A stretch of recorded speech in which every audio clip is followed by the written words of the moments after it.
শেষ বাঁশি বাজতেই স্পেনের কাছে ১-০ গোলে হেরে বিশ্বকাপ থেকে বিদায় নিল পর্তুগাল। শেষ মুহূর্তে মিকেল মেরিনোর গোলে স্বপ্ন ভেঙে যায়। ক্যামেরা তখন স্থির ছিল ক্রিস্টিয়ানো রোনালদোর মুখে। কান্না লুকানোর চেষ্টা করলেও শেষ পর্যন্ত চোখের জল আর আটকে রাখতে পারেননি তিনি। এটাই সম্ভবত রোনালদোর শেষ বিশ্বকাপ, অথচ পুরো টুর্নামেন্ট জুড়ে তিনি যেন ছিলেন দলের ভেতরেই একা।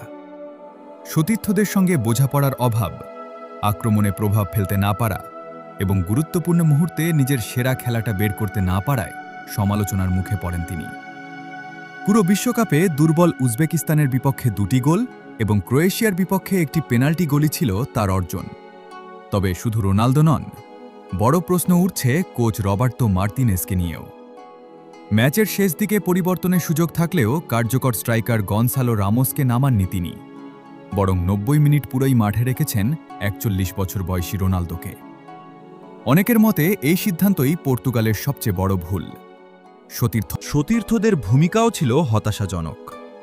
ব্রুনো ফার্নান্দেজ, ভিতিনিয়া কিংবা নুনো মেন্দেসদের মতো তারকারা ম্যাচে দায়িত্ব নিতে পারেননি, ফলে পুরো দলই ছন্দহীন ছিল। সাবেক ইংলিশ স্ট্রাইকার ক্রিস শাটনের ভাষায়, একজন সেন্টার ফরওয়ার্ডকে নড়াচড়া করতে হয়, খেলায় প্রভাব রাখতে হয়, কিন্তু রোনালদো তা করতে পারেননি।